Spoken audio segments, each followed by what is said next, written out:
meu nome é Daniel, sou analista de investimentos da Capitalizo.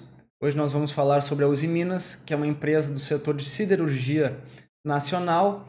Antes gostaríamos de pedir para quem gostar desse vídeo para dar um like, compartilhar com seus amigos e, se possível, recomendação.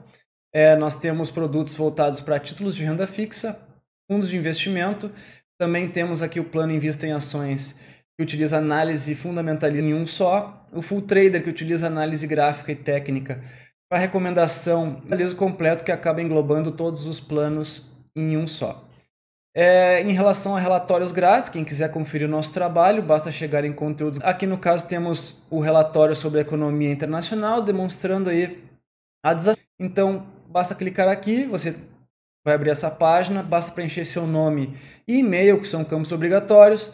Caso queira participar da nossa lista de transmissão e não tenha preenchido ainda o seu telefone, basta colocar o seu número e possui algum investimento aleatório.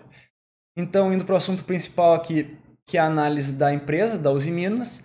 A empresa foi fundada então em 1962, tendo sido privatizada na Bolsa de São Paulo.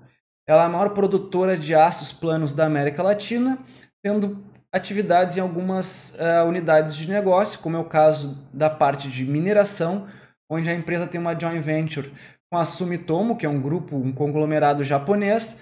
Na mineração ela tem uma participação de 30%, sendo que nessa unidade também é incluída a parte de logística.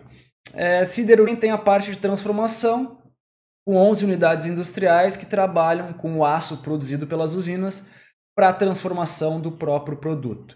Por fim, bens de capital, é a parte de mecânica da usina, da Usiminas, e essa parte então tem o fornecimento de soluções para a indústria, onde ela produz equipamentos e estruturas metálicas. Aqui a região, óbvio, na região sudeste, mais precisamente no estado de Minas Gerais. O estado de Minas, que é onde fica uma das usinas, que é no caso aqui na cidade de Ipatinga, e a outra usina siderúrgica fica em Cubatão, no estado de São Paulo.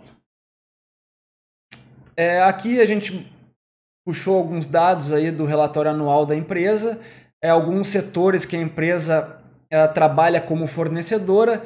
Podemos destacar principalmente o setor automobilístico e construção civil. Então, ela tem muita concentração nesses dois segmentos, nos últimos anos, mais precisamente no setor automotivo. Então, pontos positivos e negativos. Primeiramente, pontos positivos: a empresa tem uma forte atuação nos setores de bens de capital e bens duráveis. Como eu falei, ela tem alta concentração no setor automotivo e também de construção civil. Foram setores que sofreram na crise, são setores mais colados à economia, ao cenário macroeconômico, e que, caso se confirme esse ciclo de expansão da economia, são segmentos que vão se recuperar com mais intensidade do que outros dentro da própria economia nacional. Então a empresa ela participa de grandes projetos de infraestrutura, chapas de aço para o Minha Casa Minha Vida, tendo uma correlação também com opção em bens de capital e bens duráveis. Recuperação do volume de aços planos no Brasil. O consumo teve um aumento próximo de 9% em 2018 na comparação com o ano anterior. As importações correspondem em torno de 12% do que é consumido internamente. Então, as siderúrgicas nacionais tendo uma grande contribuição para o crescimento desse consumo, fornecendo produtos para o aumento do consumo, até porque as exportações caíram e as empresas vêm então produzindo para o consumo interno com mais intensidade agora, até porque temos recuperação dentro dos setores, como no caso eu falei, bens de capital e também em bens duráveis, na indústria de uma forma geral. Então, temos uma recuperação gradual da economia, aqui mais precisamente no volume de consumo de aço. Temos também um cenário mais favorável em relação a preço, divulgado aí recentemente, e vale ressaltar que a empresa ela tem uma exposição menor nos Estados Unidos, e o país ele vem realizando alguns movimentos protecionistas que acabam impactando o resultado de empresas exportadoras de aço para o país. Só que indiretamente a Usiminas acaba sendo impactada porque todo o mercado global, acaba se voltando para a Europa naturalmente, e a Europa acabou reagindo nas últimas semanas também com medidas protecionistas. Essas medidas vão ter novos capítulos aí nas próximas semanas, vale a pena ficar atento, até porque a Usiminas tem nas exportações, ela não é uma grande exportadora, em torno de 17% da sua receita vem de exportações, o resto é tudo auferido dentro do mercado interno, mas dentro das suas exportações ela tem grande representatividade na Europa, então vale a pena ficar atento ao desdobramento da expansão no seu endividamento. A dívida passou de 6,7 bilhões para 5,9 bilhões em um ano, com uma variação negativa de 12%, somando isso ao crescimento do EBITDA, a sua alavancagem financeira acabou passando de 2 vezes para 1,6, então melhorando os seus indicadores de alavancagem financeira, e a sua estrutura de capital permanece conservadora. A empresa tem uma proporção de dívida sobre patrimônio líquido abaixo de 40%, que é um diferencial dentro de empresas de capital intensivo. Então, uma estrutura de capital relativamente conservadora. Estrutura verticalizada, incluindo a parte de mineração, transformação e logística. A empresa tem participação, tem uma joint venture na parte de mineração, então desde a extração do minério de ferro até a produção, transformação e escoamento tem uma vantagem competitiva nessa situação. Pontos negativos, movimentos agora nos últimos meses, nos últimos trimestres, foi a redução do disponível. A empresa teve 2 movimentos importantes. Uma foi o maior investimento em capital de giro, mais precisamente na elevação de seus estoques. Outro movimento importante, como eu falei, ela teve uma redução na sua alavancagem, principalmente pela queda no seu endividamento. A empresa pagou bastante aí em principal de dívida, né? Ela acabou amortizando o principal de dívida e isso acabou reduzindo o seu caixa. O caixa que passava de 2 bilhões de reais caiu para em torno de 1,6, 1,7 bilhão, mas esse montante ele tende a reduzir até o final do trimestre, até porque ela já está comprometida com pagamento de dívida em torno de 380 milhões de reais até o fim do trimestre. Outro ponto negativo, segmento altamente cíclico, então isso pode acarretar aí riscos com volatilidade na rentabilidade da empresa, até porque ela tem alta correlação com setores como o automotivo e de construção civil, que sofrem quando a economia vai mal. Então aqui sendo um ponto negativo.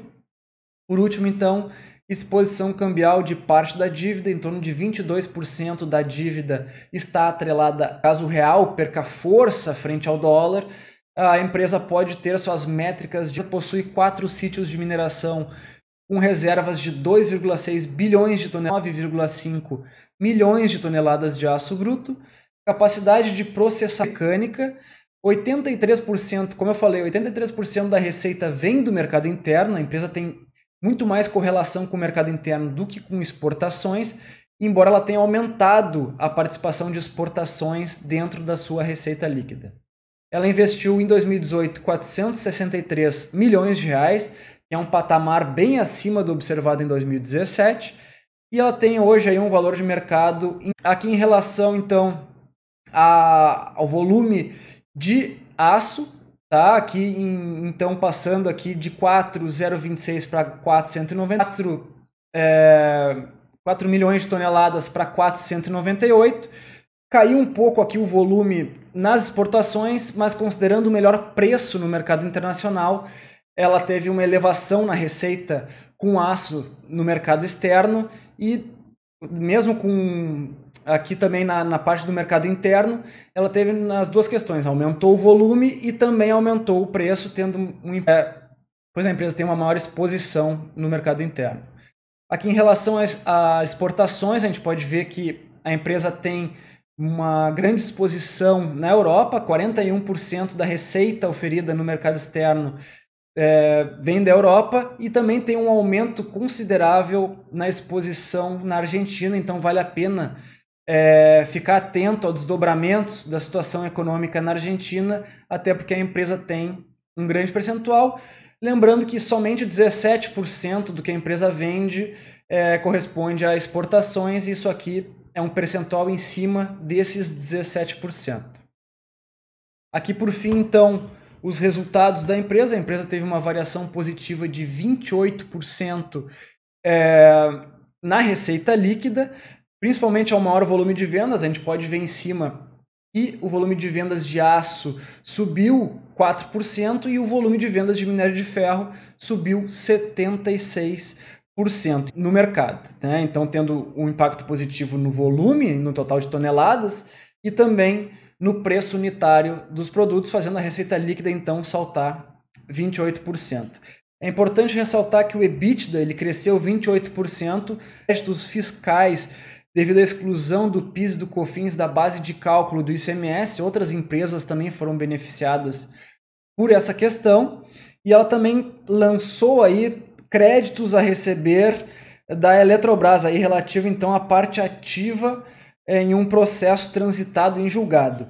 A parte de créditos fiscais da exclusão do PIS e do COFINS contribuiu com mais 418 milhões no resultado, e a parte de créditos a receber da Eletrobras, aqui depósitos compulsórios, é de 186 milhões, isso sem considerar ainda o impacto no resultado financeiro, 175 milhões. Então, ela teve alguns efeitos não recorrentes que contribuíram e muito para o EBITDA ter essa variação positiva, até porque mesmo com o crescimento na receita, ela teve um crescimento em despesas operacionais, voltada aí até pela questão de inadimplência, com perdas estimadas.